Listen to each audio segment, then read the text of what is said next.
the purpose of a school is to get you good grades in the board exams. Yes. Class 10 and class 12. And I think for that purpose, they do the job. Hi Rudraksh, welcome to my podcast once again. Last time we recorded virtually and I thought we could do better, and now you have come to my house. I thought let's talk about languages because my podcast, The Language Experience, is about languages, and I want to talk about all the languages, job aspects, everything that we have here in India and also in abroad. So thank you for coming.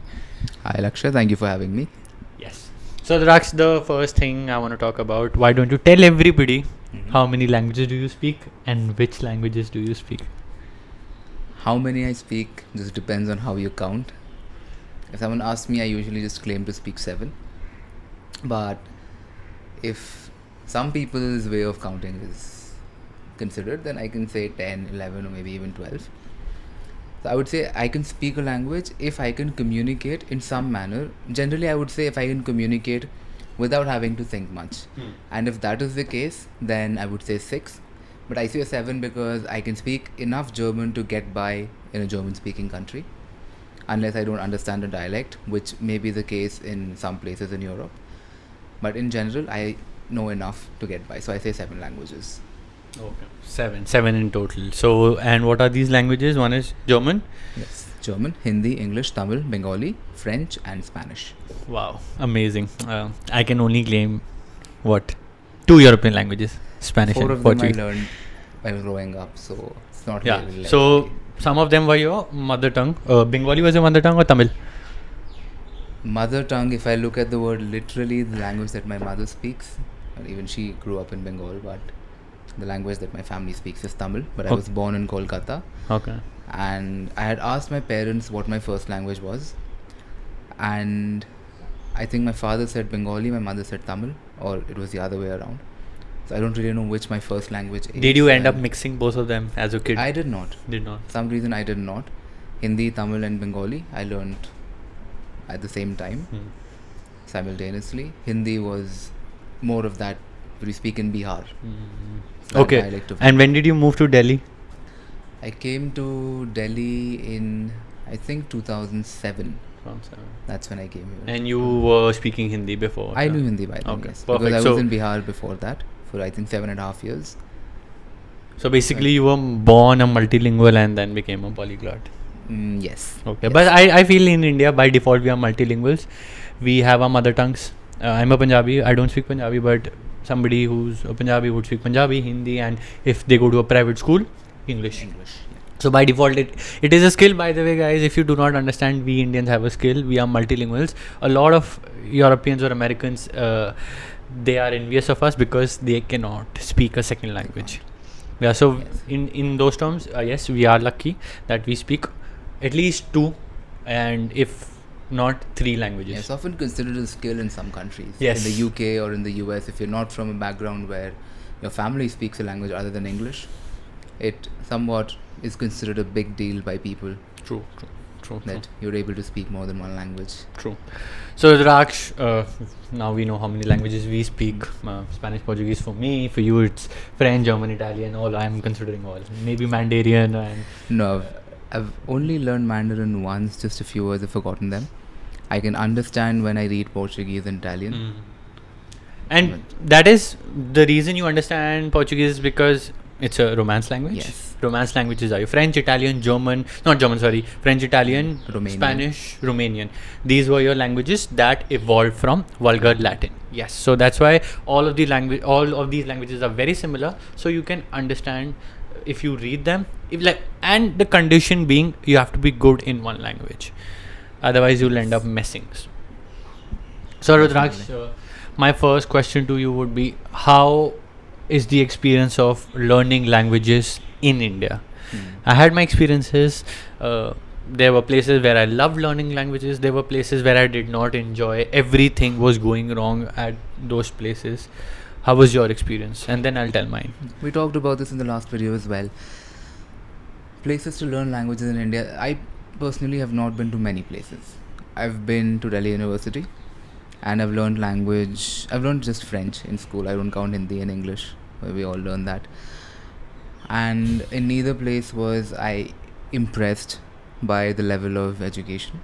In school, we barely have any level. I think throughout the 6 years that you learn a third language in Indian schools, I don't know how it is. It probably is different from school to school, but we get a third language in fourth year, I think, class 4. I started in class fourth or 5. fifth. Fourth or Yeah, fifth. I It was started in Sanskrit fifth. for me. I started in 5, but after the batch after me was starting in their fourth year. So class 4 to class 10, all these years you're spending learning class 4 to class 8. If you choose to continue till class 10, because then you have to choose a second language and give up a third one. It really was not good. Initially I was learning and it was easy. It wasn't a pressure for me. I was able to study well and pass my exams. But as years passed by, 1 or 2 years after starting the language, it became difficult for me. And I was not able to do well. And when I changed my method, and I changed because I spoke 4 languages at that time, and none of them were a problem for me to learn. Only French was a problem, even though the vocabulary is so similar to that of English. Tamil, Hindi, very different.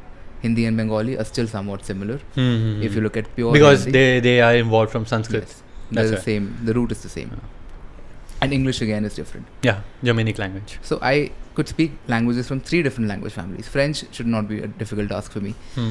I changed my method. I thought about how I had learned these languages when I was a kid. Hindi, Bengali, Tamil, English. And I realized that most of what I did when learning the language was missing in school.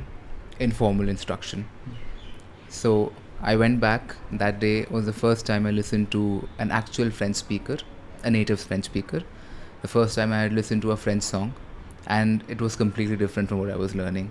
The accent was different. Yeah, one thing that I noticed when I was learning Spanish, because the French room was next to us, I realized the accent that I would hear on television or a native was very different from what we were, like the other kids were taught in my university.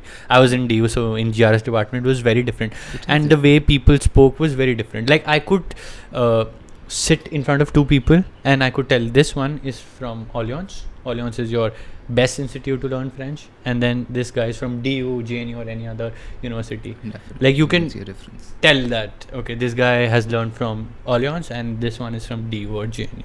Certainly, there is a difference. In school, the R in particular in French is pronounced from the back of your throat. Which I cannot. Yeah, at least in the European accent.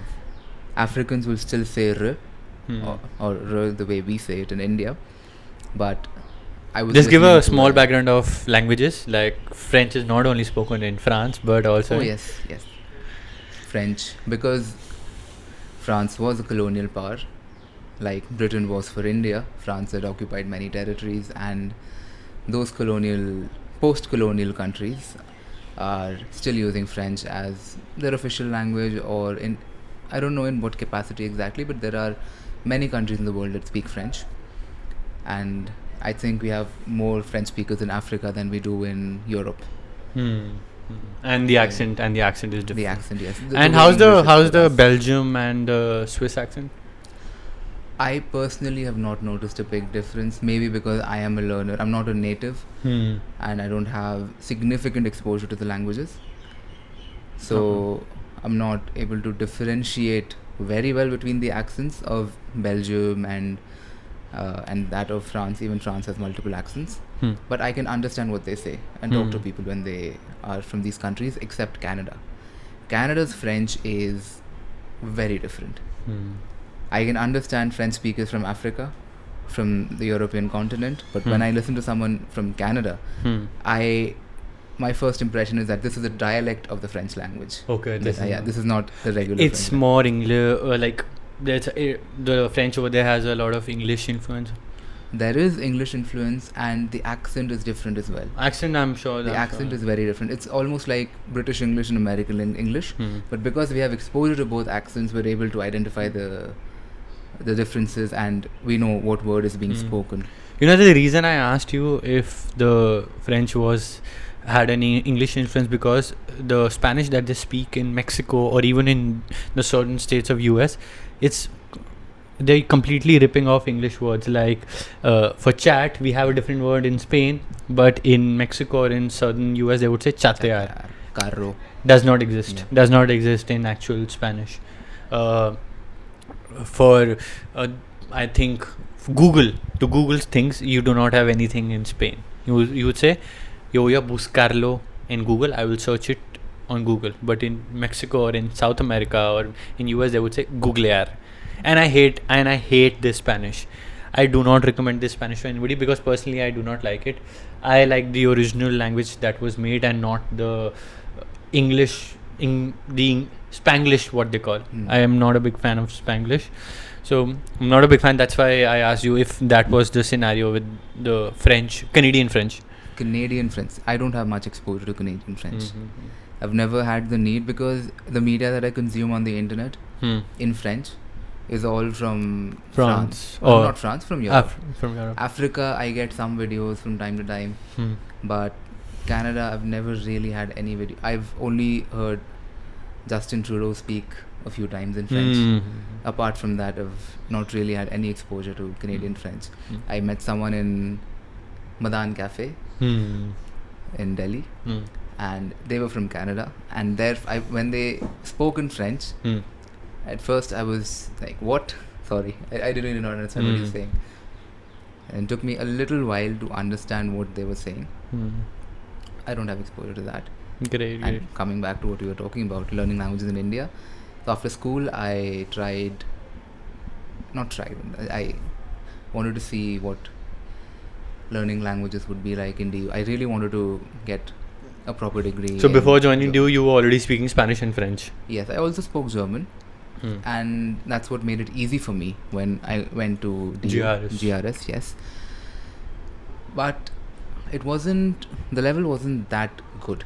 So I knew that there will be... It's not a problem, Rudrakh. You can say it was horrible. It actually wasn't. I've been a part of GRS. It wasn't horrible for me.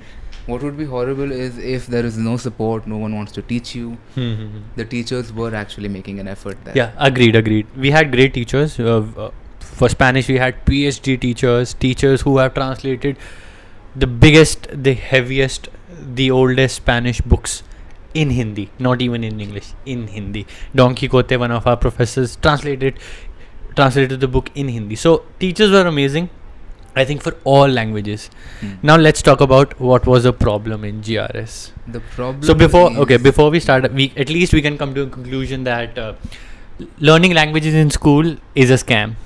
You wanna call it a scam? Yes, in most schools, I probably would say they are ripping you off. They're lying to you. See, the purpose of a school is to get you good grades. Yeah. In the board exams. Yes. Class 10th and class 12th. And I think for that purpose, they do the job. Because you're supposed to get good marks in your exam so that you can get into a good university. For that purpose, they do what they're supposed to do. If the purpose is to enable a student to communicate in a language effectively, then I would say yes. And I'll break down communication, understanding that language, and being able to speak what you really want to, rather without missing out on any message that you have. That you have a free flow conversation. And schools cannot do it because I have a lot of people that I know who have kids, and they come up to me and they ask me, they're teaching German to my kid in the school, they're teaching French. Do we need private classes for them? How will he or she be able to speak in 1 year, 2 years? And then some of the parents, they come and say, my kid has been learning Spanish for the past 4 years, but he still cannot speak. The reason behind it, because in school they are not practicing speaking. Our education system is bugging up, writing things in the exam, getting those marks. Your marks would say 95, but you cannot even say, I do not want to study French in French. True? Yes. You can't even say that. Many of them can't. True. It's about the exams, right? So, schools are doing what they're supposed to do. Get the students to do well in their exams. Great. So we have established that you do not learn anything in school when it comes to languages. So 100%, I'll vouch for that. Rudrakh had his experience. There may be exceptions, of course. We can't speak for them. But there'll be anomalies. But generally, I think 99% of the 99% of the times you cannot learn. So now let's come back to our previous conversation. GRS, yes. So how was GRS? You said it was not horrible. Okay, I agree. Teachers were good. We had the infrastructure, like we had a decent classroom, like the building was fine. Teachers were fine. Now what was the problem? The problem is, I think that will be there in any institution. I don't know about any institution. I can't talk about Cervantes or Alliance Française. The thing is, when you're in a classroom, the teacher has to look after every student of the class. So the course has to progress, taking everyone into consideration. Now, if you're a serious language learner, you're spending time outside the classroom, you're using the library, all the resources that are available to you, you will progress significantly faster than your peers. And this progress compounds. So someone who's been putting in 2 hours more every single day, in 4 months is going to be way ahead of anyone who's just studying in the classroom and may not even be paying attention all the time. Outside the class, yeah. Even inside the class. True. Because we are used to studying subjects in school or colleges where in the last few weeks or sometimes in the last few days we cram everything. We sit for our exams and we hope that we do well enough to pass, and that works in many subjects. It worked for me in for my board exams. I had been a horrible student all my life, but just because I had a hip injury while playing football, I could not move much. I had my books for the last 1 month. I was able to study. I would be able to score 84, where I would hardly pass in subjects. So yeah, this habit of learning everything at the last moment comes from a board education thing, where kids would have fun all the year, and by the end of, let's say, 2 months before the exam, they study. They get 95, 94, and this 94, 95 gives you a false perception about life or about learning anything, that by the end, when the exams are about to come, we will study and we will excel and we will get marks, and an illusion of if we study in 2 months, we will be able to learn language in just 2 months.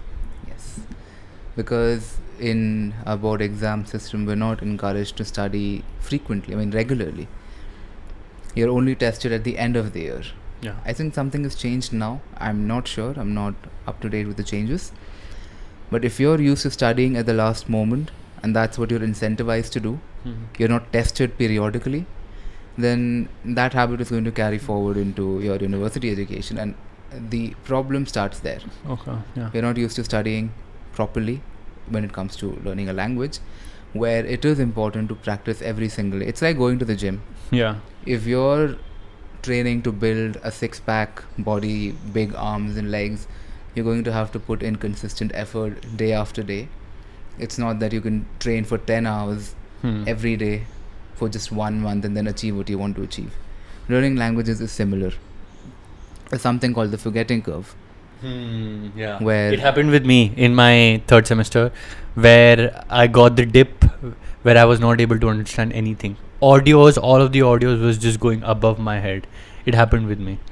But as a kid, I had learned drums, where I had a similar dip where I was forgetting everything was going wrong. So I had a previous experience where I thought, if I get through this dip, if I get through this phase, I'll be able to understand everything in Spanish.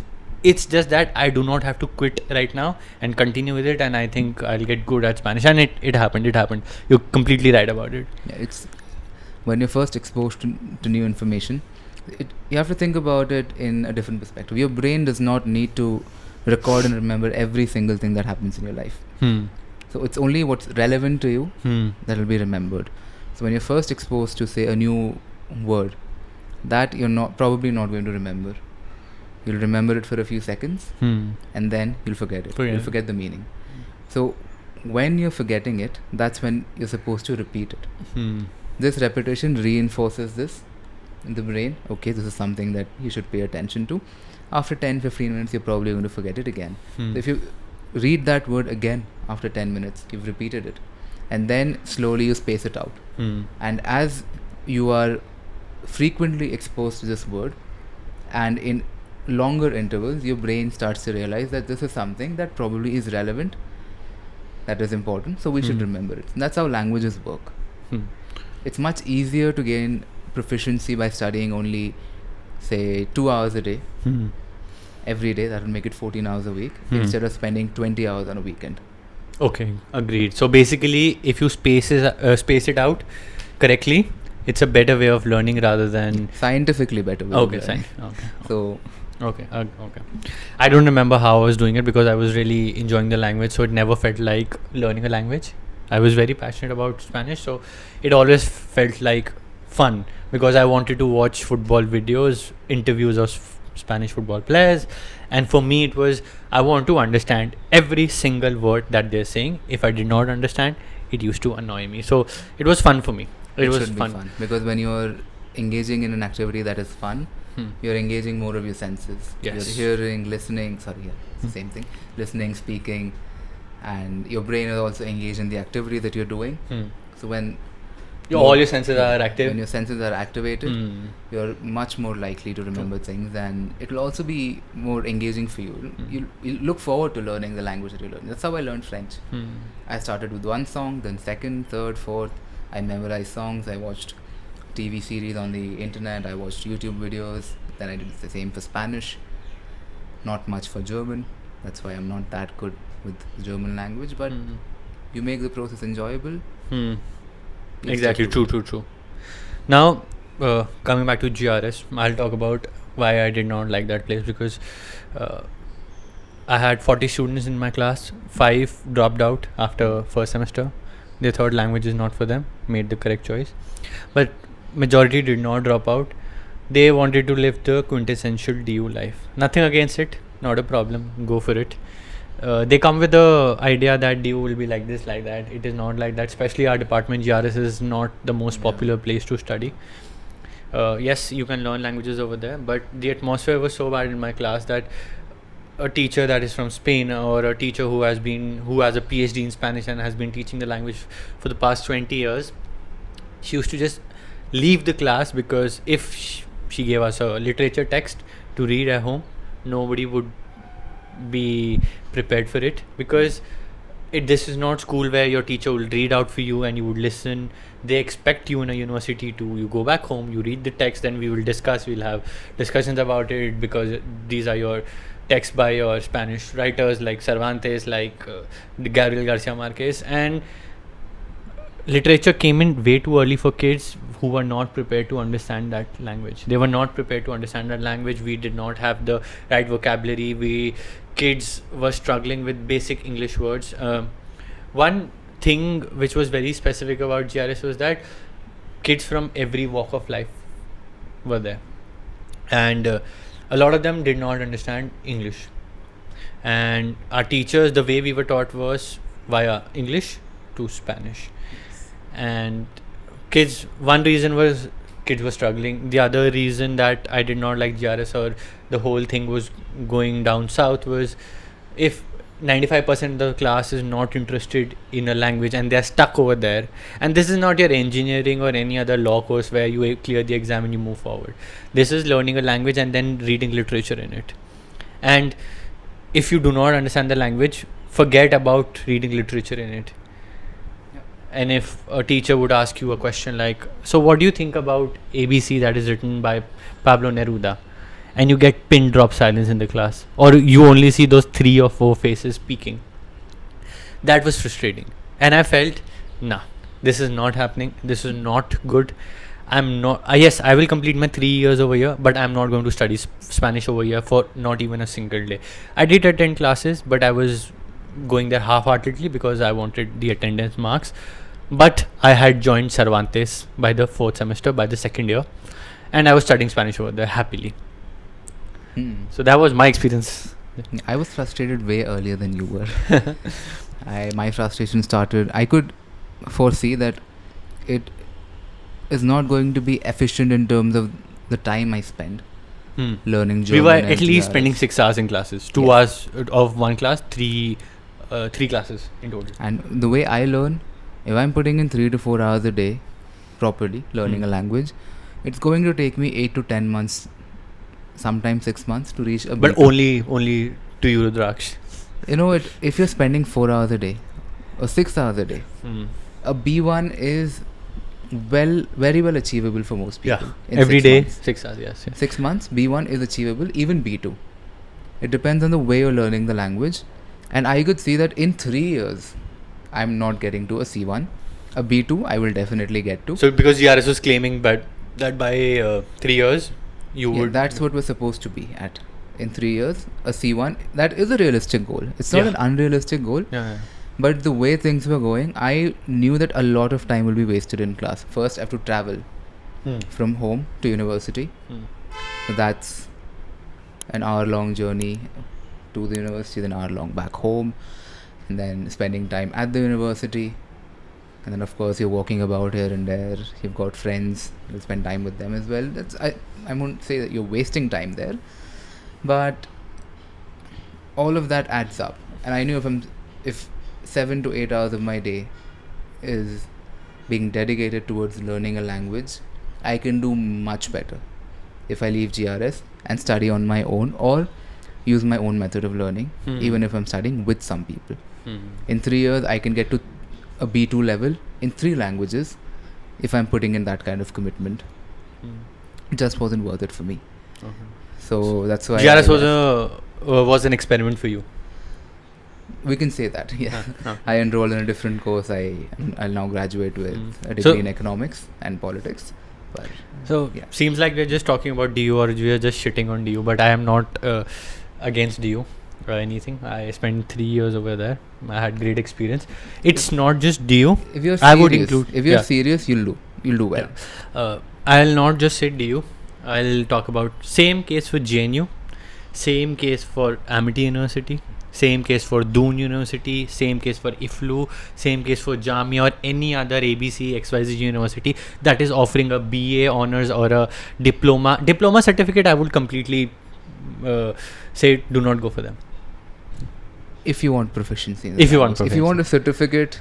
If you want something on your CV which maybe you think will help you, in reality it will not. Diploma and certificates will not help you to get a job. So I'm telling you, either a B2 from Cervantes or a graduation will help you. Your certificates, diploma, advanced diploma. There are plenty of applications as well on the internet. I started with Duolingo. That will get you through the basics and the basics only. Yeah. And you've got plenty of resources. I'm actually compiling a list of resources on my blog where I'm just listing out everything that I've used to learn languages. And even if you use all of them, combine those resources, you'll do well. And you don't even have to pay for popular languages like French or Spanish. It'll be better if you do. You learn faster, but you don't have to pay. You know why these universities are popular? Obviously, they're popular. We know it. Why these universities or these places are more popular for learning languages is they're very cheap. I'll put up a photo of I have the paper which says 800 rupees for one semester. I have the document. So these places were popular because they were very cheap. They're all subsidized by the Indian taxpayer. Yes. So they were very cheap. One semester I was paying 800 rupees. Second semester I was paying 1200. So on an average, I only paid 6 to 8,000 rupees as a tuition fee at GRS. I think for JNU it is even less. And please do not learn languages at private universities. You're paying way too much for that. You can pay half of the price and go to or your embassy institutes like Cervantes, Alliance, Max Muller, all these places. So learning a language at a private university is wasting money and the quality is again not good. Why I'm saying that? Because I've taught in a private university. And if you are willing to pay that kind of money, there are plenty of digital resources that you can purchase. True, that are actually really good. Yeah, if you're interested, please purchase it. Don't go for the free trial for all these languages. Like you have Buzo, you have Babbel. If you're really interested, pay for them. I personally have had a good experience with an app called Mango Languages. That was a paid thing. It was a paid one, but it was really good. I like learning languages there. I started with Duolingo with French and Spanish. Of course, it's free. So if you want a free option, that's there. Babbel, I've done the free version, the free trial, I think. The first lesson is free. First lesson, okay. But I felt it was a bit slow. And then there are these spaced repetition applications. There's one called Linguist, Lingvist, where I had learned French and Spanish. Back then it was free. Now it's paid. Up to 2,000 words. Now I don't know, because this was 5 to 7 years ago. So one thing that I want to say here is, Indians, please start paying for things that you think will add value. Yes, if you're paying thousands, tens of thousands for a private university, you can definitely pay a few thousands for decent resources, which will help you learn language. You know, when did I realize that you should pay for things is when I started doing YouTube and realized I need to buy premium. And when I bought premium, I realized how much time I was wasting on ads and how much junk I was putting in my head just by watching those ads. So then I started buying all the subscriptions. So please, Indians, if you think somebody is adding value, please pay them the right price, or please buy the subscription. Time is money. Yeah, agreed. You save So a lot of time. We've talked about schools not good. Private universities, okay. Public universities, they're good. For the amount of money that you pay, decent. But if money was not the question, again, before I go to the next topic, I will not recommend any university if you want to learn languages, because of my own personal experiences. Now, if not these universities, where can we learn languages?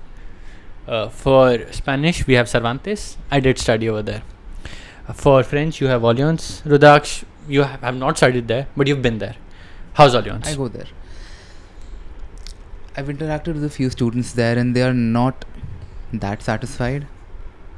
Maybe in the earlier levels, but I did see that some students are not satisfied with the level of education there. I don't know why that is. For Alliance also? Yes, and every student has their own perspective, and often we as human beings don't like to blame ourselves for the problems that we face. So I don't know if it was the student themselves or if it was the course. I think there was a problem with I was talking to someone who was studying there, and he was telling me about the problems. I've forgotten about them. It was before COVID, right before COVID, when we had the first lockdown. I've forgotten the things that they were talking about. I think it was something to do with the students not being serious. So the same problem. Okay, that generally I feel Alliance is good. Generally, I think it should be. Generally, I think Alliance is good, but the problem with Alliance is that, or French in our country, is that everybody who wants to learn a language, the first language that would come up to their brain would be French. I don't know why French is so popular in India. Everybody wants to learn French, and there are a lot of people who just learn French at the A1, A2 level. They become guide because they want to learn language, and then in a second they want to make money out of it.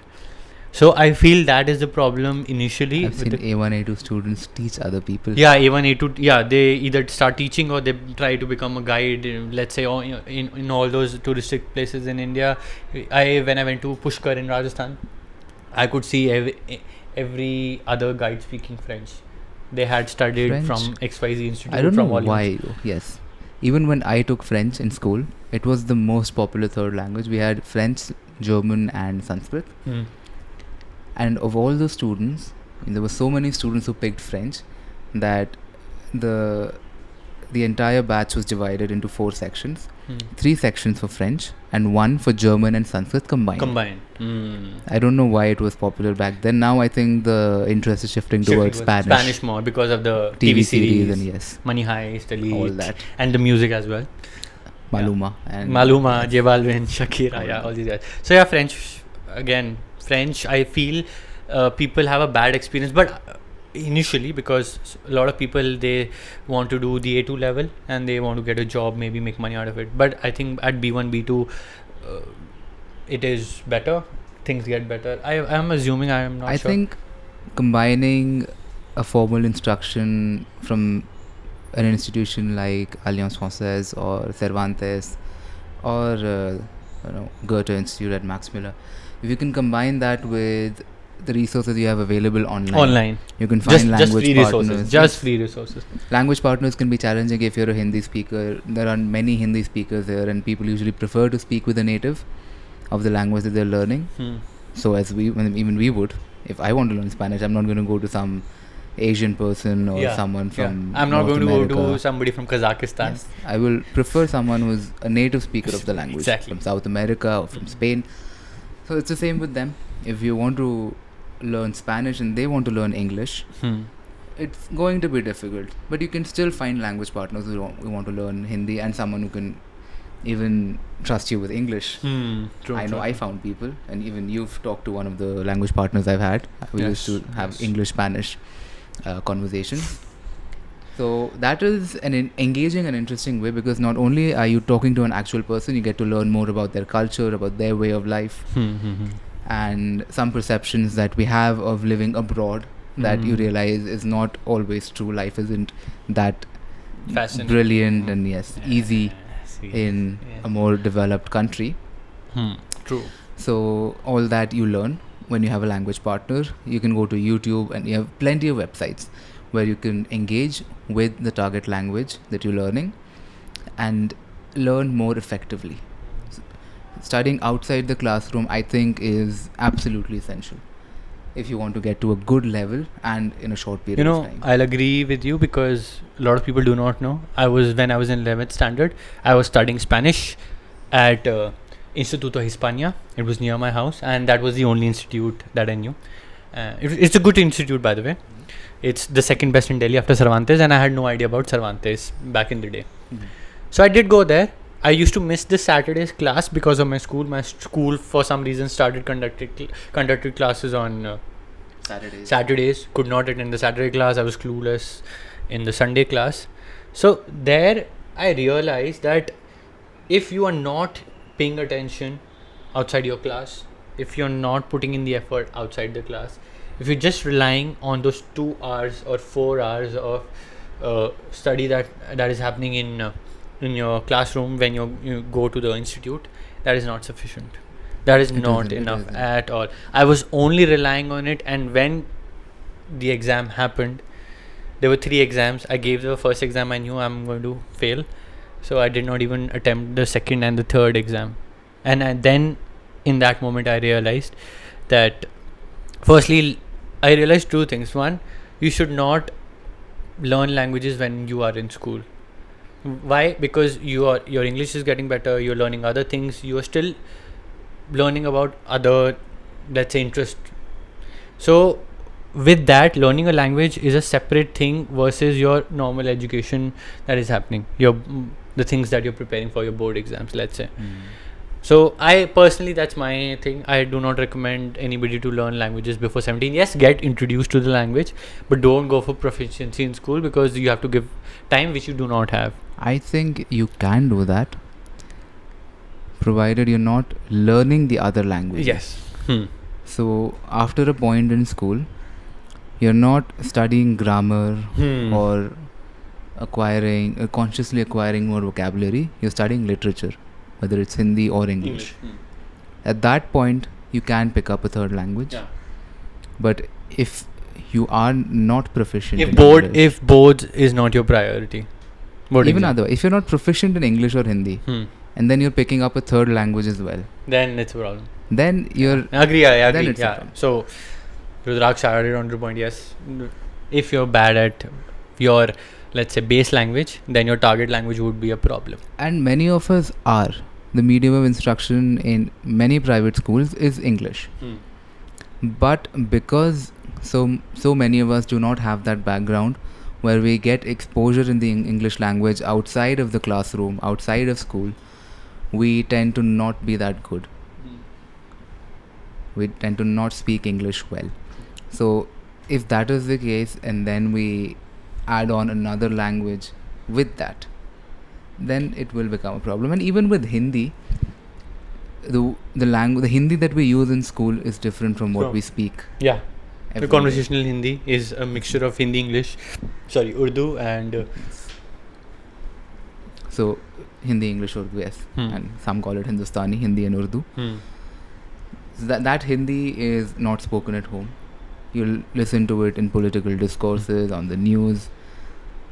Even on the news. Not always. Not even. So, it can still be a problem if you can speak English well. And it's actually somewhat of a common thing, if you notice. in schools where students do tend to speak English well, their Hindi is horrible. Horrible. Or not that good. Maybe you think they do it on purpose?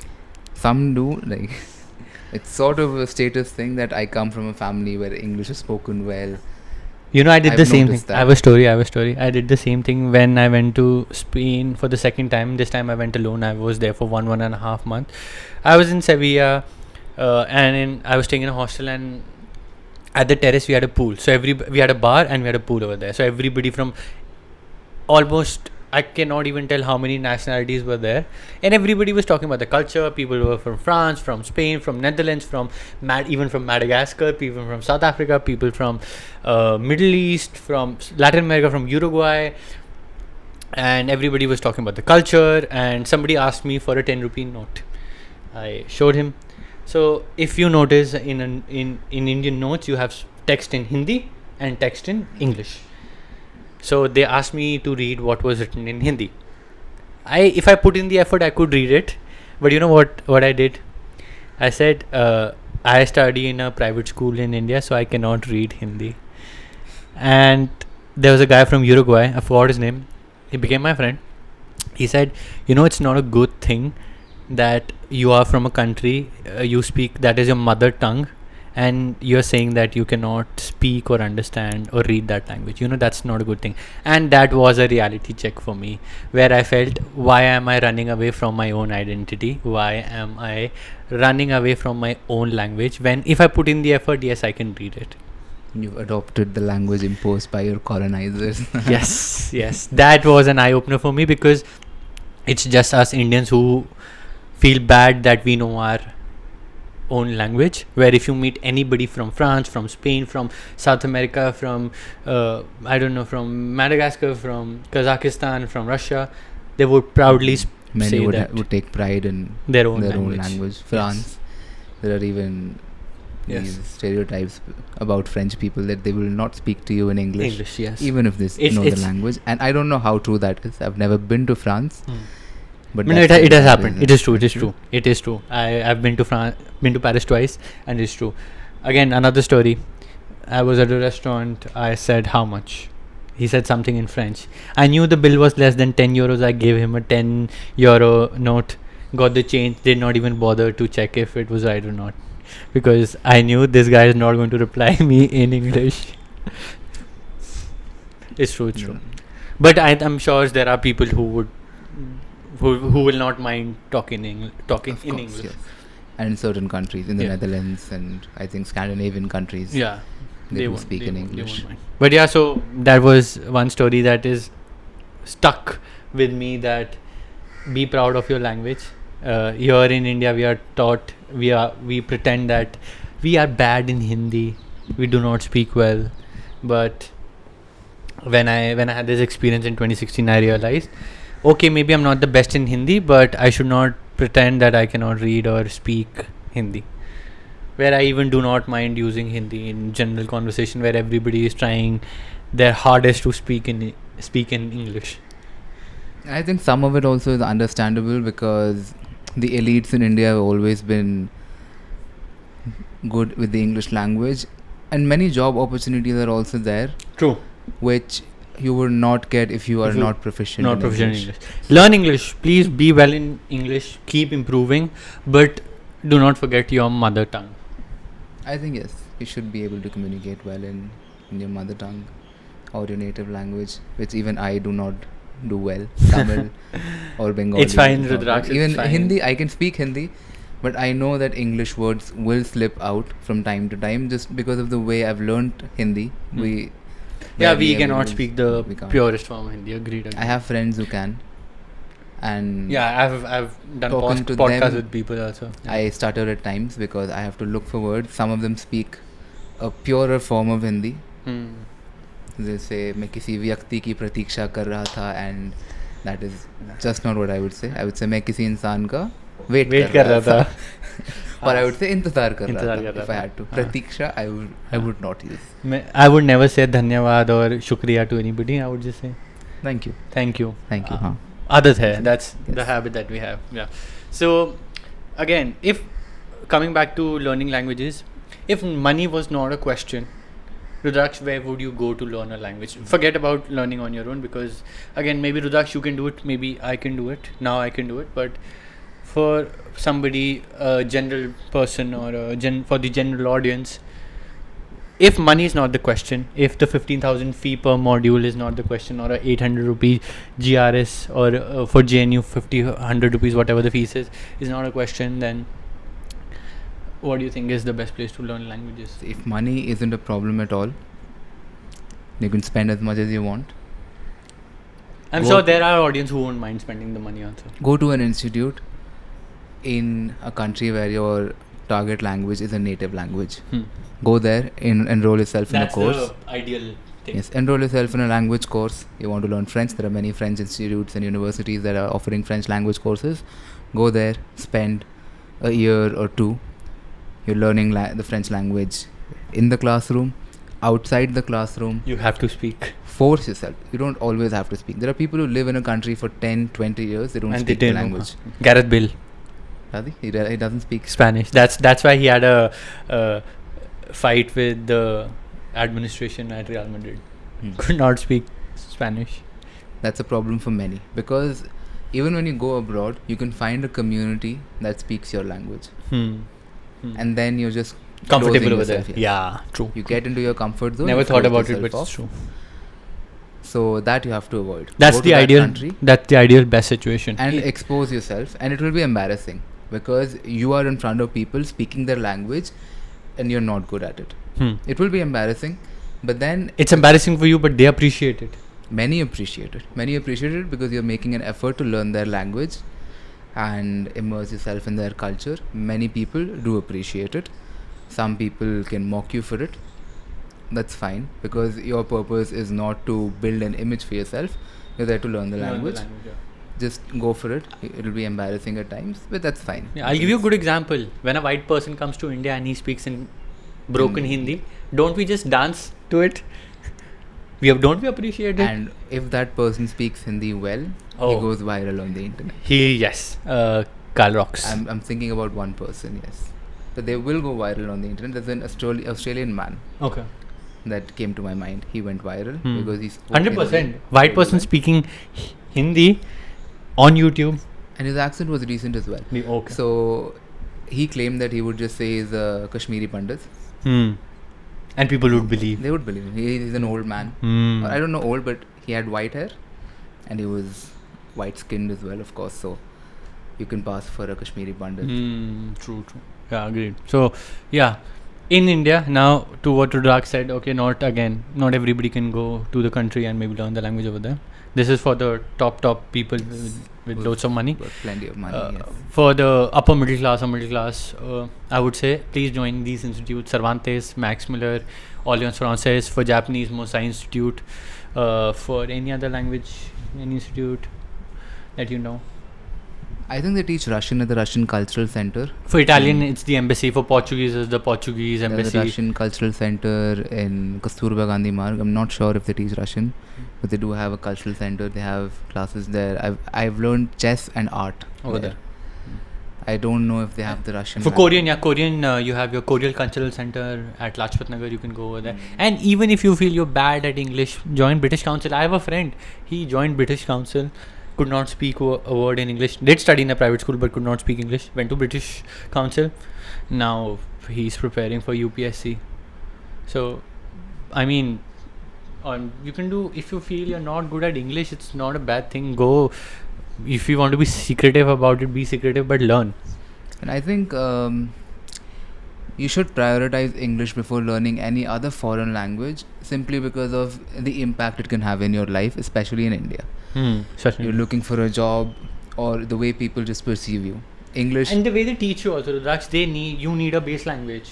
And you do. I was getting to that. Because most resources that we have for foreign languages are not adapted to regional Indian languages. True. So if you want good resources, you're going to have to know English, at least I would say to a B2 level. In order for you to effectively learn a foreign language. I really cannot think of resources to learn French or Spanish from Hindi. Maybe Duolingo has it, but then Duolingo is only for the basics. After that, you have to get other resources. I you said Duolingo. I really shit on Duolingo a lot. So I'll talk about Duolingo. Duolingo has done a great marketing job. If you just search Duolingo on YouTube or on Instagram, you'll see a lot of things. Personally, when I learned Spanish, I did not use Duolingo, but because it was not required. But when I was learning Portuguese, I had already started learning the language, and it was easy for me because Portuguese and Spanish are very, very, very similar. I was able to understand the difference, and I could make a difference in my mind. Learning Portuguese was very easy. Then I thought, let me download Duolingo, let me learn the Brazilian Portuguese, let's see what the app can offer. And whatever words or whatever things that the app was offering me, I already knew. It was just repetitive. It is designed like a game, where you are playing like a game, where your brain tells you, it gives you rewards, that dopamine hit that tells you, okay, you are having fun. Yes, you feel like you are learning a language, but again, I do not feel you can learn a language from Duolingo. Reasons being, language has 4 aspects: reading, writing, listening, speaking. Speaking does not happen in a Duolingo. Listening does not happen. Yes, they have the feature, but it's like basic. My name is Lakshya. Very slow. And often you will come across sentences that are just bizarre. Exactly. But that you will never use in your day. Never. Ever. Like, I eat pineapple every day. I will not use this sentence in. That's still a normal sentence. What's the most bizarre? I think we can Google that, because I don't know. It's not, off the top of my head, I don't have any. But you can have sentences like, the rat is drinking wine. Things like that. Rat is drinking. So yeah, speaking, you cannot do that on Duolingo. Listening, again, they have the feature, but not useful. Reading one lines in a language is not going to help your reading part of it. Then what are we learning on Duolingo? Just the basics. The very basics. Which you forget after 3 months if you do not use the language. If you don't, yeah, you will forget them. It's a decent free way of exposing yourself to a language for the first time. Beyond that, it's not going to help you much. They do have vocabulary that you'll acquire gradually, and grammar if you pay attention. Even the vocabulary that was there for Portuguese, the Brazilian Portuguese, like abacaxi, that is pineapple. Abacaxi, manzana. Okay, I know already. It's repetitive. Yeah, I know it. Fine. Can we move forward?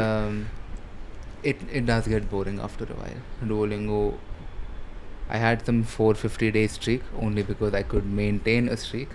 Otherwise, I knew I was not really interested in maintaining a streak, and that's why I jumped from language to language on Duolingo. I think I have 7, 8 or 10 languages on Duolingo.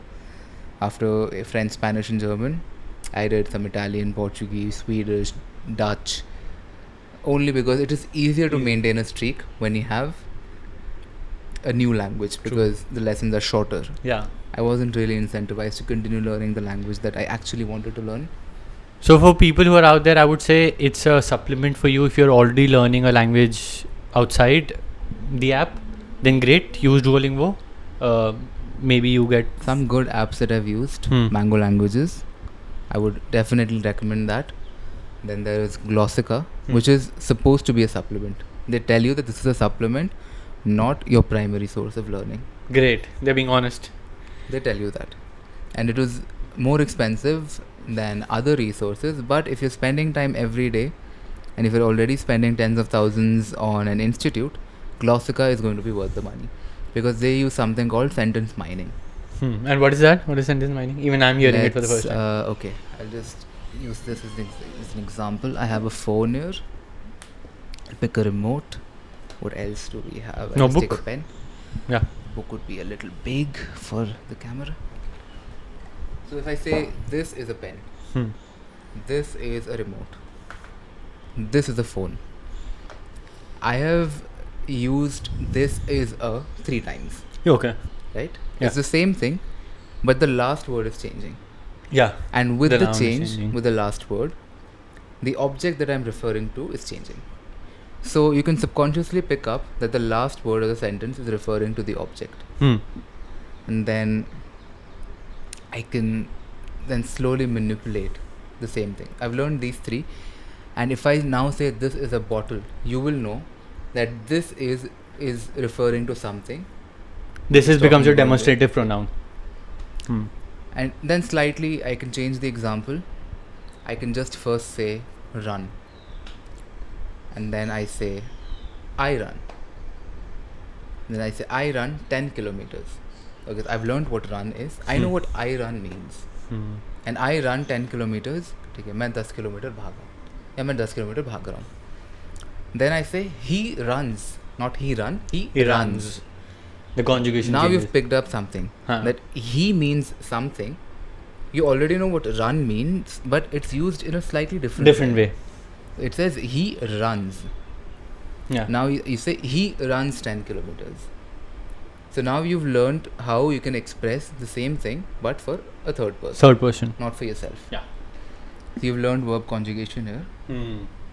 And then the next sentence becomes he runs a kilometer. From plural it's come to singular. Sentence mining, basically you just add or subtracting. So you what- are manipulating sentences, and during that manipulation you are introducing new concepts to yourself. And it's not something completely that unfamiliar to you, because you've already learned some things and you're using that as a base to learn more things by slightly changing the sentences. Mango Languages does that a lot. So what I understand in layman's term, it would be, I am not teaching you the nitty-gritty of the language, I'm not teaching you the grammar, I'm teaching you the conversational functional language without even telling you what is happening over here, without breaking it down for you, like the way we learned English. Any language. The way we learned our first language is different because we have no base to start with. All the verbs are something that we have to acquire while engaging with the language. But when you learn a second language, you have a point of reference. When I say I run, I know what it means in my native language. In Hindi, I would say मैं दौड़ रहा हूँ. I ran 10 kilometers. मैंने 10 kilometre भागा.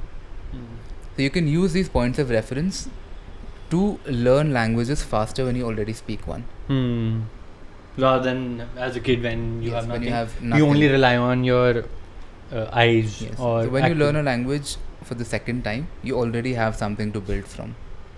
So you can use that, and with sentence mining, just manipulate things. You have translations. It makes the learning process easier.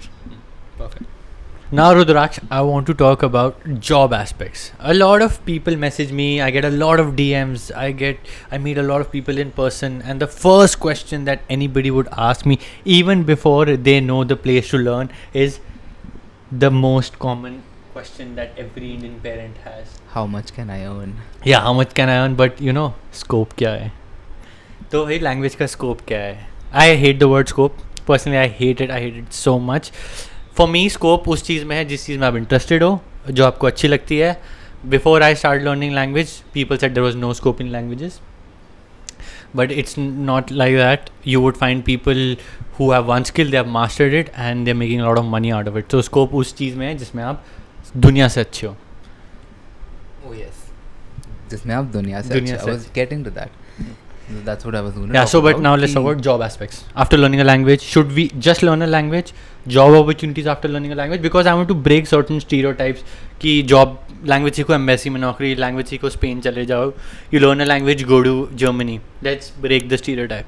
Anytime you want to earn money, unless you're into extortion or some way of getting money, sometimes even legally you can get money for things you're not even doing.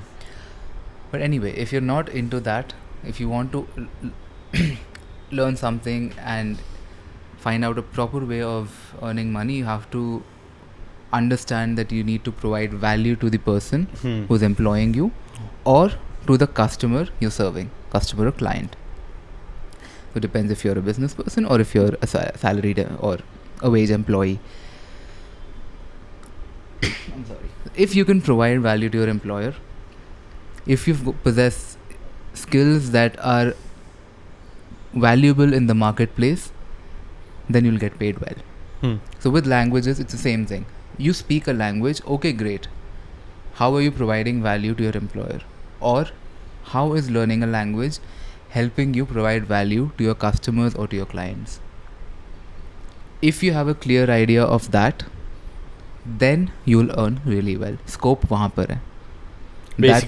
Basically you are better than other people. You're providing value. So first thing I would say, you provide value to somebody to make money not just in languages, in any field. Yes. Let's say you're working in a shop. It's just a regular shop. You can speak French, but your customers are all Indian. There's no point. The employer is not going to pay you for your ability to speak French unless you are working in a shop where you have tourists who speak French.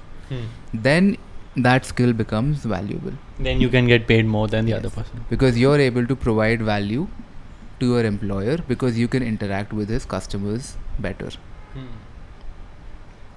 So if you want to sell somebody something, there has to be a certain amount of emotion, and if you can speak their language, there are chances that you would be able to sell Anywhere you can provide value. Like Fair when enough. we were working, we were interpreting and translating. That was something that was needed. We were fulfilling a need. We got paid for We it. got paid for it. So you're working for a company, your employer, they need to see that you're providing value to them. Your customers, they need to see that you're providing value to them. Don't learn a language if there are a lot of speakers. You'll find something eventually. Spanish is the most widely spoken language after English, if I'm not wrong. For native speakers, it's the second after Mandarin. After Mandarin, sorry, yes. I meant widely spoken, not the most spoken. Widely as in Second. geographical By second in the world. Really? After English. After English, yeah. After English. After yes. English, yes. You were right about it. So it depends how you see it. If you see in terms of native speakers, Number of speakers, then Mandarin. So you can go for Spanish, but then what are you going to do? You've learned Spanish. That's not going to land you a job, especially not in Spain. let's break the stereotype, Rudraksh. Let's break the stereotype. I'll put it in easy words. You cannot go to the country where, like, you cannot go to Spain if you learn Spanish. Why, Rudraksh? Why? Let's tell them why. You speak Spanish. Okay, great. You're excellent in Spanish. You go to Spain. Everyone speaks Spanish. Yeah. For example, Why would you be hired? Exactly. What's the point? Even if you have a degree, there are plenty of people in Spain who've got degrees who don't have jobs. Their youth unemployment is around 40%. So when their own youth is facing a 40% unemployment rate, why would you be hired? Even let's say there is no issue of youth unemployment in Spain. Let me put it in easy words for you. Why will an Indian company hire an American for his Hindi skills when Indians are better than him in Hindi, who have degrees, who can speak better than him? Same way, you learn French, you learn German, you learn Spanish, you learn Russian, ABC, XYZ. You cannot go to that country expecting that you will find a job. If you speak Spanish and Hindi, then look for companies that can benefit from your skill, from your linguistic abilities of being able to speak Spanish and Hindi. There's no point going to a regular firm if you're applying for a job as a foreigner in Spain, competing against Spanish speakers who've got the same qualification as you do. They're not. Firstly, there are no jobs. The reality, I also felt the same thing. Jobs there. That is true. When I was in college, I thought I'll learn Spanish and I'll work in Spain in some MNC. But then I realized, okay, my skills are Spanish. What are the other skills? Who is hiring me? What company is hiring graduate in Spanish from India? Why will they hire you? Where is the job position? Don't go for a BA. To be very honest, it's an imaginary job position that we create in our head. In reality, there are no jobs like that. The pictures that we have of Spain, France, Portugal, Germany, they're all developed countries, good economies. Then unemployment is a problem there. Particularly after the financial crisis of 2008, things have not been as good as they were before.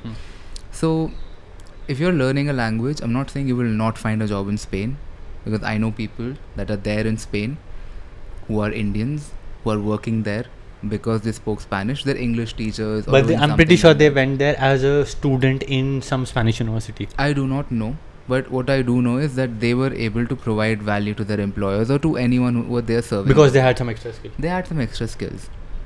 Like in Germany, their youth unemployment is lower than 4% at the moment. Which is good. Excellent. For Europe, that's great. Hmm. Because Europe generally has a higher rate of unemployment. Spain has what, 40? The latest, 2020 was 38%. That's also COVID. But even before COVID, 40% was their youth unemployment. Youth rate. unemployment. Second highest in Europe, by the way. After Greece. After Greece.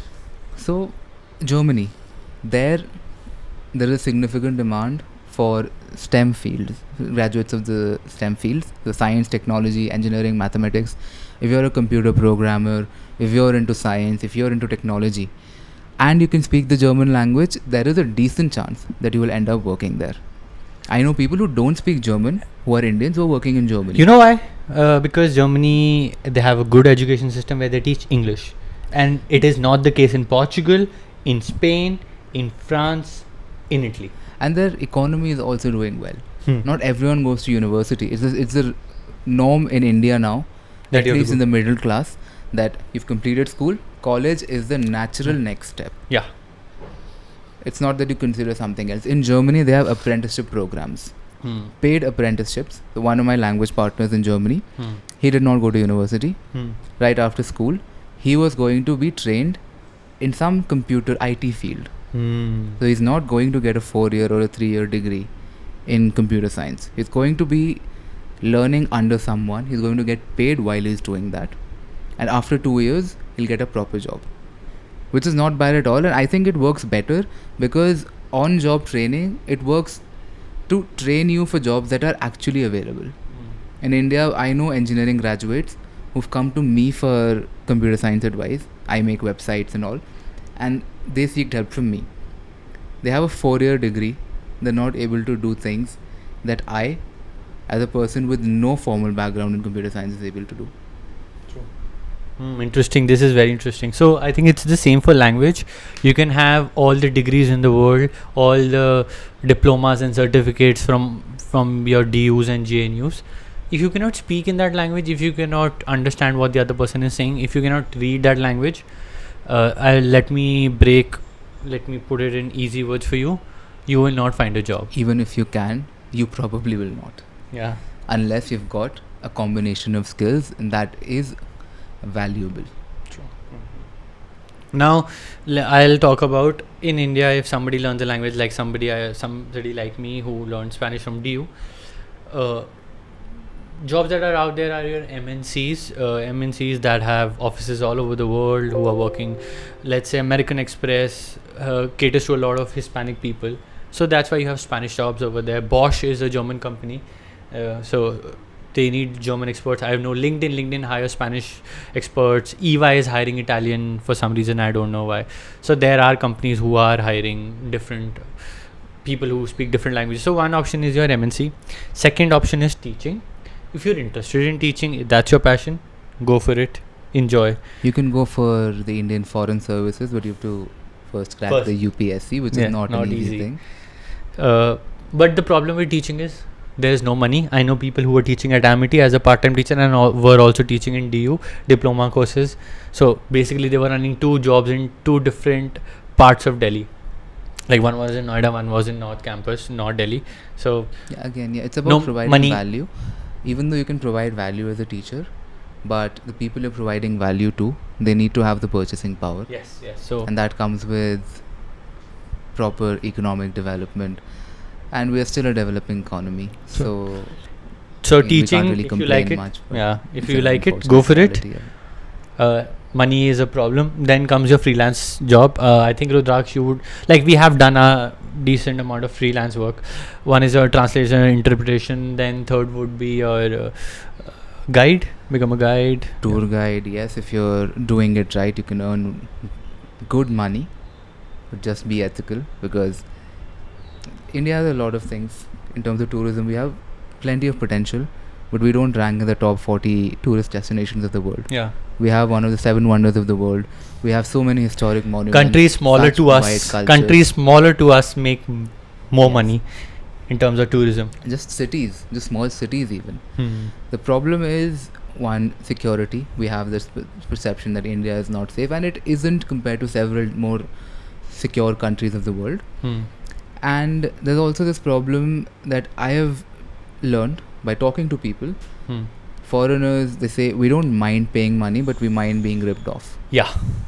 So when they come to India and they see that they're being treated differently and charged more money, Given a different menu. they will mind. Yeah. They will definitely mind. And then tour guides, you take them to an expensive place where they are made to shop things 4 or 5 times the regular price. That is obviously going to leave a bad impression. Sure. I have a And story you to know. it. Yeah, I have a story. So I made a friend in Sevilla. He was from Netherlands. He came to India to meet me. Then he went to Jaisalmer and they hired a taxi person, and they paid him whatever. He did not bargain, paid whatever money he asked for, not a problem. Then he indirectly hinted to pay.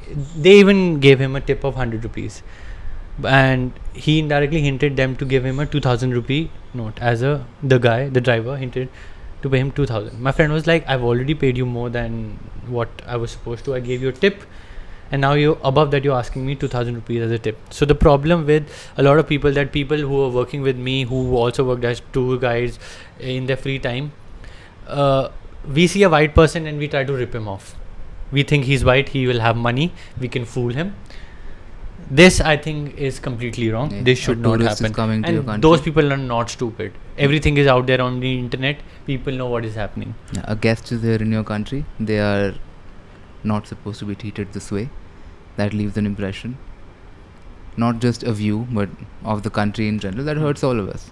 Yeah, so I would say just stop ripping off. If you are somebody who works in a industry where you rely on tips or maybe on Here's what tourism. you can do. You've learned a foreign language. It is a skill that is not easily acquired by people. So let's say you speak Spanish. Go to Airbnb. Post a 3-day tour, a weekend tour of just Delhi. If you live in Delhi, a weekend tour of Delhi, you're charging 5,000 rupees for it. You take a batch of 15 tourists. That's 15 into 5. How much is that? 75,000? You earned 75,000 for 3 days of work. And legitimate work. Yes. You're not scamming Right? anybody. Proper work.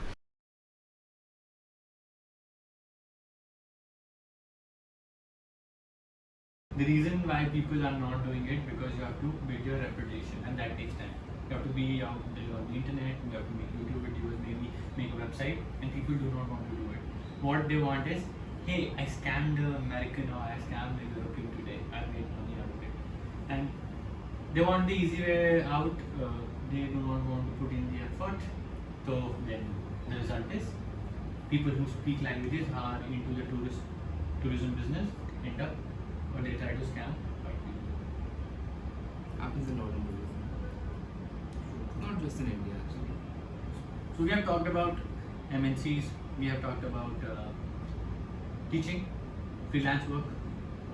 Just let's say, so if I only talk about languages, and one more thing would be working at the embassy, but that is being lucky, I'm very honest. After learning a language, yes, you do get jobs at the embassies, but firstly you need the official certificate. For Spanish you need DEL, for French you need DEL, for German the exam is Certificat Deutsch. So you need the proper certification by the ministry of that country. No DU, no JNU degree will work in those situations. So give the proper legitimate exams. These exams are like your IELTS. They tell the level that you have. No, that's good. That are very difficult. I've taken exams in DU. Yeah, so these exams are, if DU is 1, these exams are 1000. I've given both of them, so That's why I don't have any. yeah, so I've given both the exams. These are very difficult exams. So embassy, if you're lucky, you might get a job, but embassies are not like your companies where they always have an opening and they're always waiting for a graduate from DU or JNU to give them a job opportunity. So The fact in India is that we're a labor surplus economy. Plenty of people looking for jobs, not as many jobs available. You really need to stand out. yeah, you need to stand out just by having the basic knowledge of having that Or paper. start a business and provide jobs there. The- Also not easy, that's actually more difficult. So now Rudrakh, just a language skill, may degree or a certificate in that language. Why do you think? Do you think there is any other job opportunities like things people can do after just knowing language? I'm not saying they have another skill. just a language. Because I always talk about these four things: freelance, teaching, embassy jobs, MNCs. Outside this, I haven't seen anybody doing anything just by knowing language. I know people who run businesses in Spain. They're Indians. They take things from India, they export it in Spain. That's a business. If you are good enough, if you know what will sell in Spain, go for it.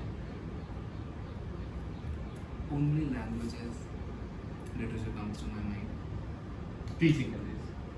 You can be an author again in your own language. Being an author is difficult. In foreign language, it's going to be even more difficult. But if you can write something that is different, let's say you write about India,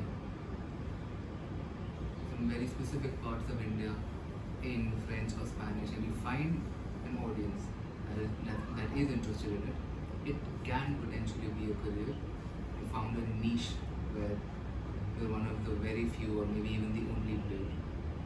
True. That can be one. Otherwise, with only languages. Finding an audience these days is social media, maybe YouTube, maybe Instagram, maybe. It's easier than ever. Reels. Yeah, it's easier. You can target your reach very well, very specifically. The problem that here I feel is if you only talk in Spanish or if you only talk in Spanish or French, you will never attract the Indian audience.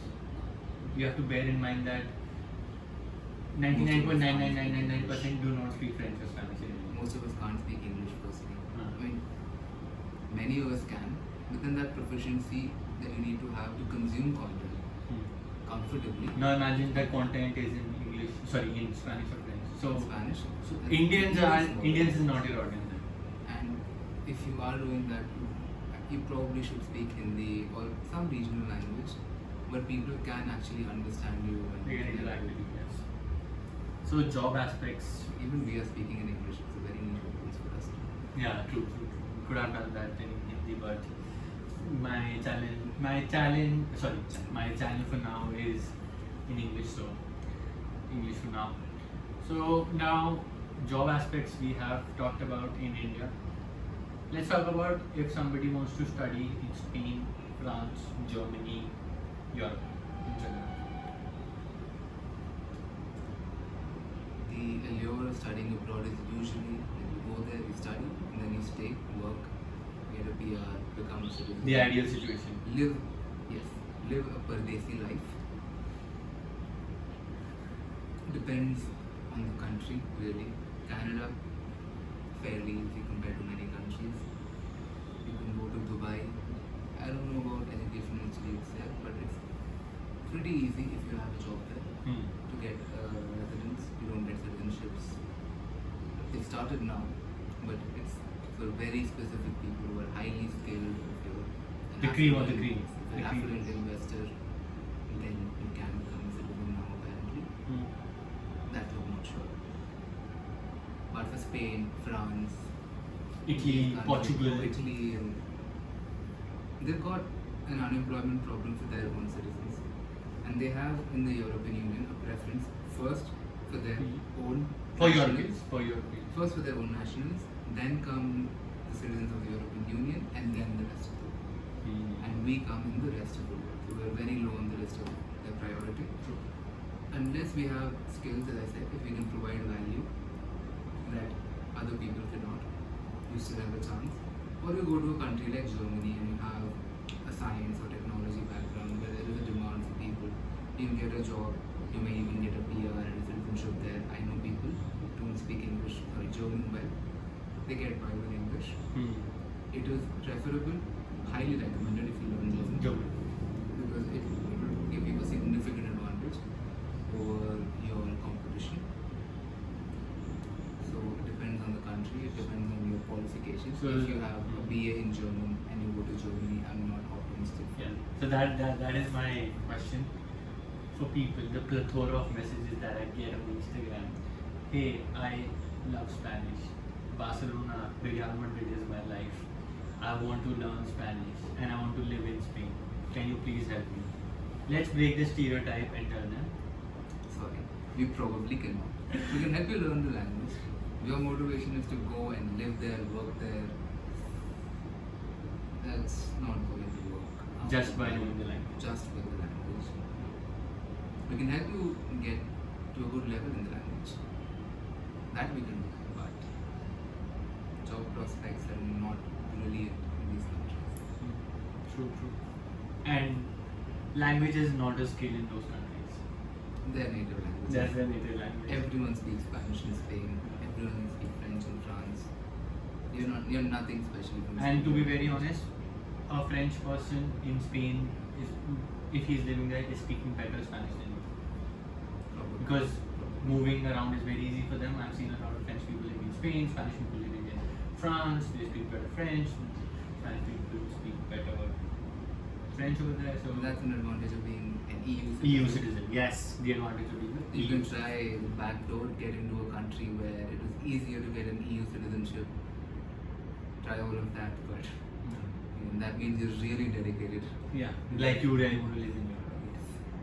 But in my scenario, I would say be in India, make enough money, and travel whenever you want to. Because if you travel often, they will give you 1 year visa, which I got.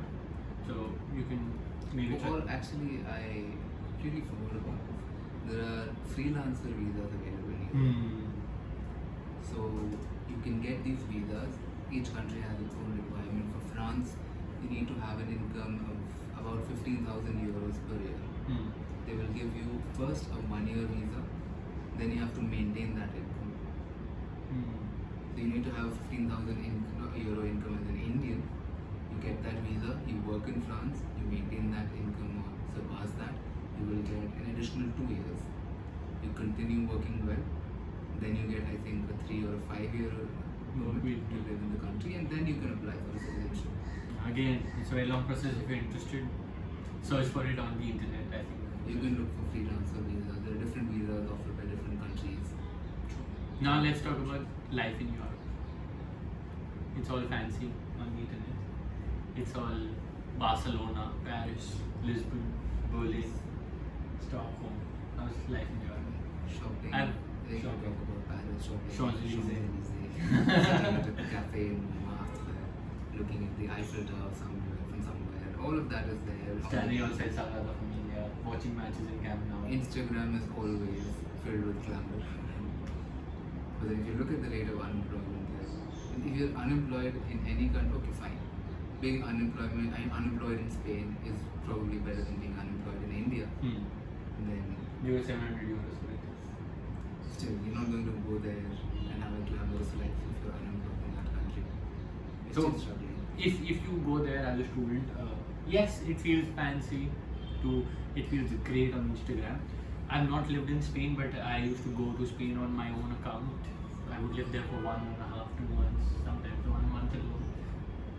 It's fun because you're staying in hostel, you're meeting different people, you have friends over there. They greet you for 2 days, but the 3rd day, the 4th day, they do not care about you.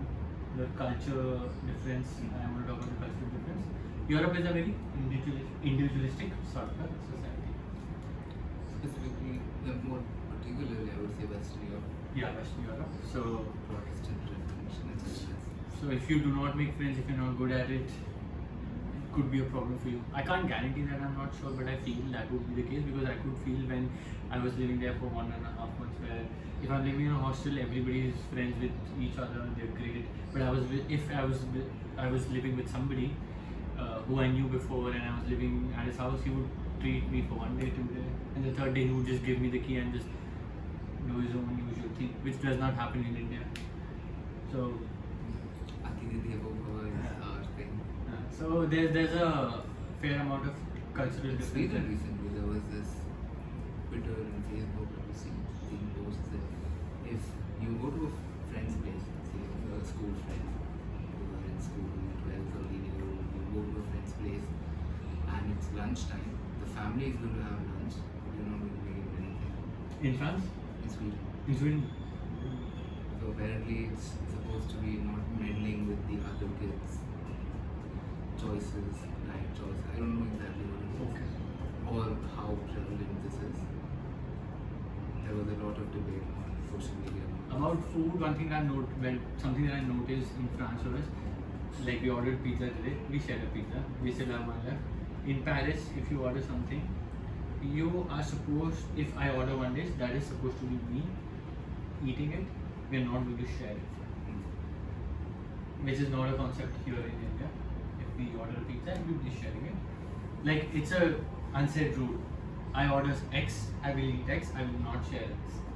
You order Y, you eat Y, you are not sharing Y. So I saw this in France. Yeah.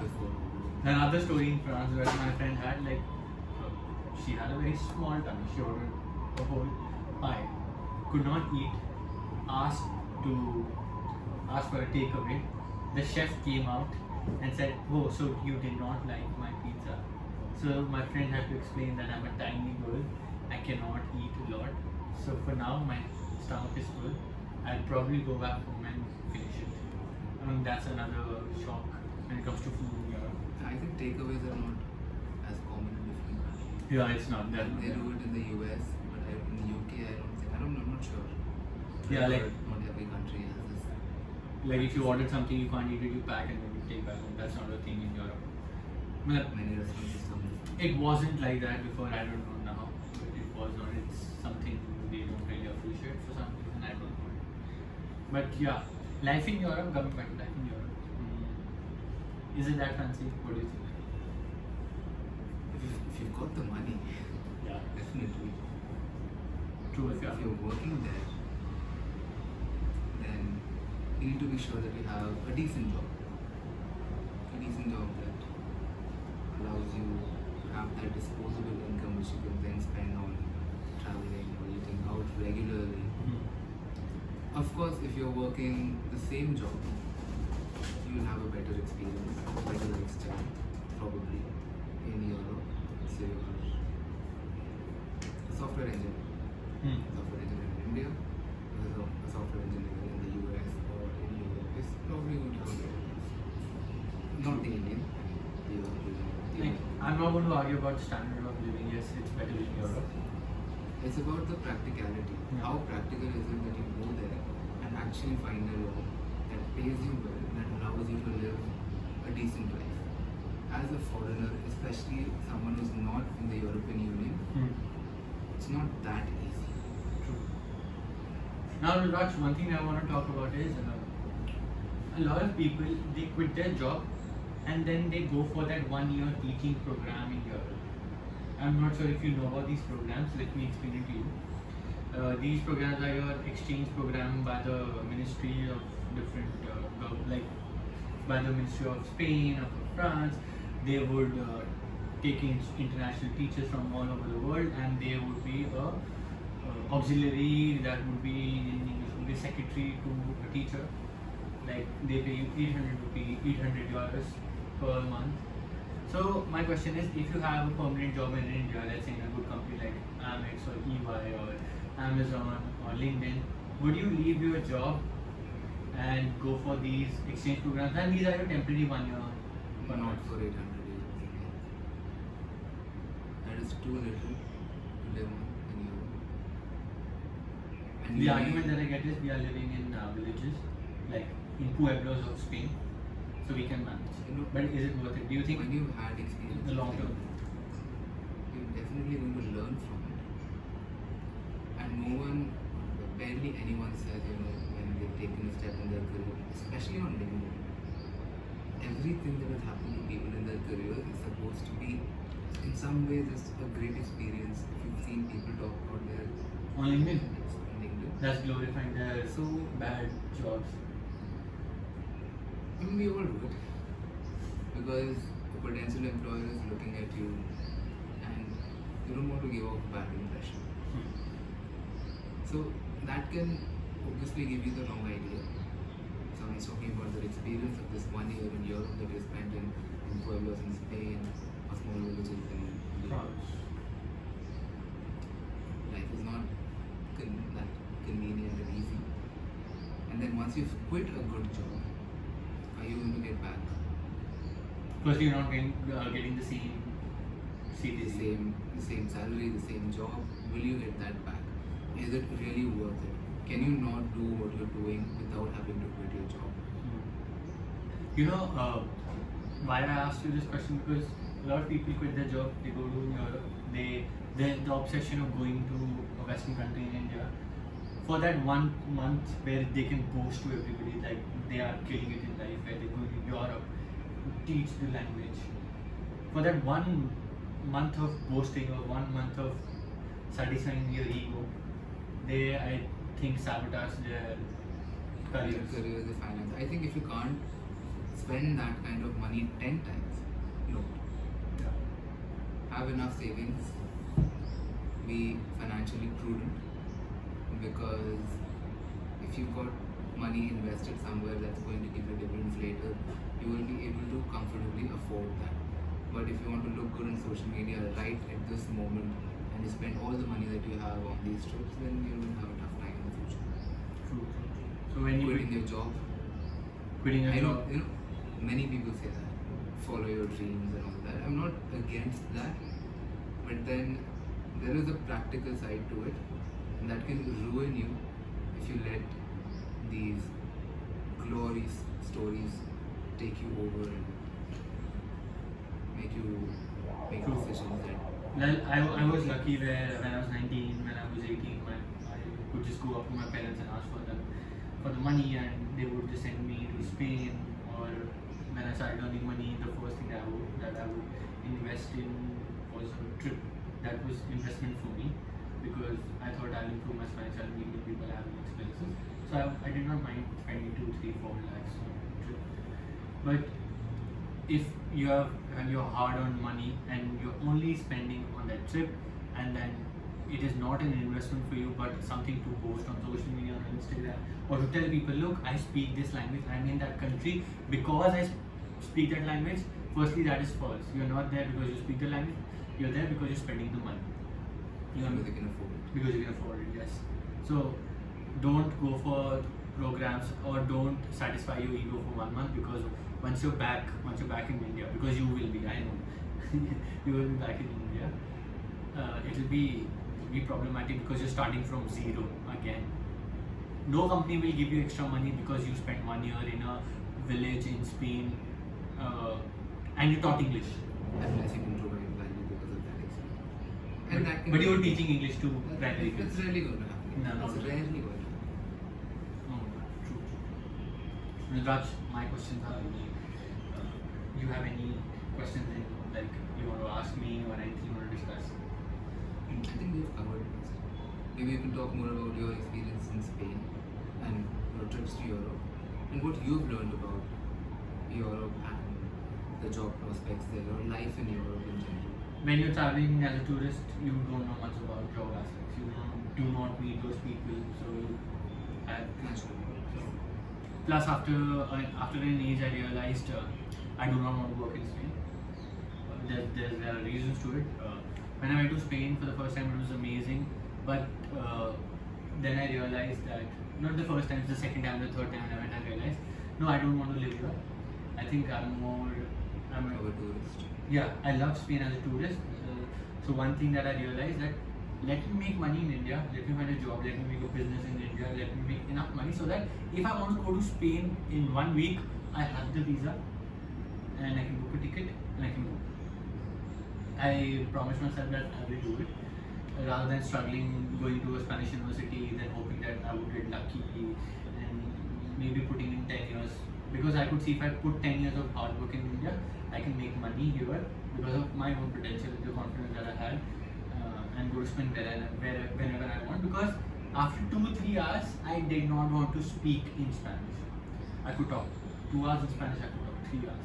But after a while, I needed my people, I needed my friends, I needed my family, I needed talking Hindi in English.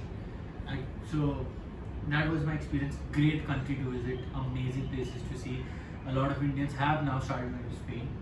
A lot of people still do just skip Spain, they go to Paris and Italy. Should definitely go to Spain.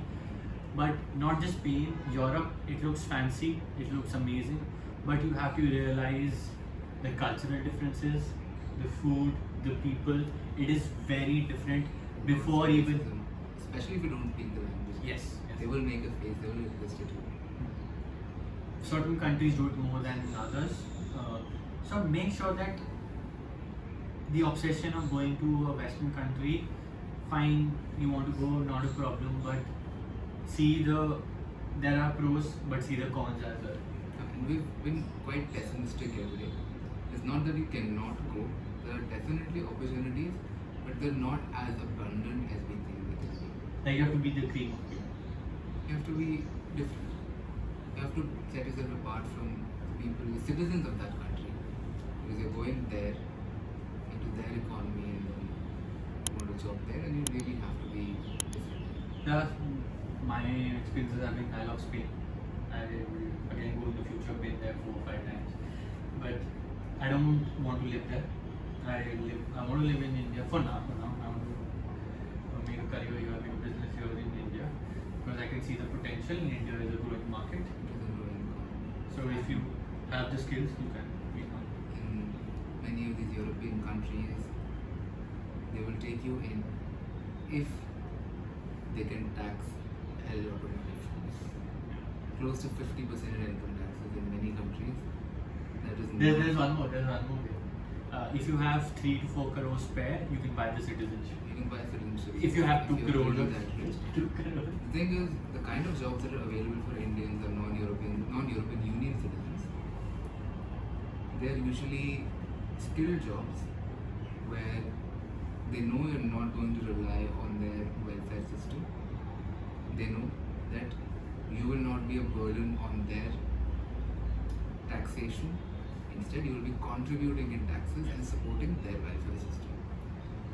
So it's not just that you're getting something out of it, they're getting a good deal out of it too.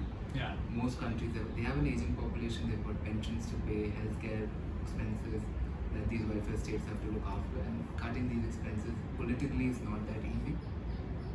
So it's very convenient for us, for skilled foreigners, to be employed there and then taxed well.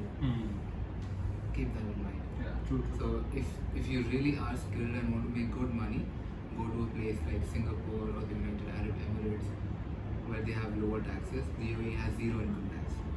You can earn and keep all of the money. So even if you're earning 70% of your salary in Dubai compared to that in Europe, you're having more money in hand. You're young. You're not going to have medical expenses. You're not going to need. Yeah, basically do your research. Just do your research before going to a country. See what are the opportunities, how much tax you have to pay. And when you are earning more in Dubai or Singapore, you can always afford trips to Europe. True. So, Yeah. it's actually better that way. Make more money in some other countries. Let's go there. Yeah, true. Agreed. Anyways, Rudrakh, I think we have spoken for 1 hour 40 minutes. Yeah, 1 hour 40 minutes? Yes, 1 hour 40 minutes. I think I loved the conversation. This one was way better because this is in person. In person, we talked about more things. Yeah, I hope you enjoyed the conversation. I did. You did? I'm Let's finish. just wondering who will have the patience to go through all of this. I'll have to break it down in Yes. chapters. But it's not, I'm not looking for the audience right now. I really want to put it out there that even if one person can look at this podcast and see the language scene in India, I don't mind. One person can get inspired or learn something out of it. I don't know. Yeah, we would have talked about all this in Now, recording it. thank you, Raj, for coming to my house for recording. Thank you for inviting me and the pizza. We have one more left. Let's finish that. So thank you guys. Bye bye. To campus. I really enjoyed the conversation. So till the next one, people, Language Experience is signing out. So guys, if you're enjoying the videos, please consider subscribing to the channel. Thank you.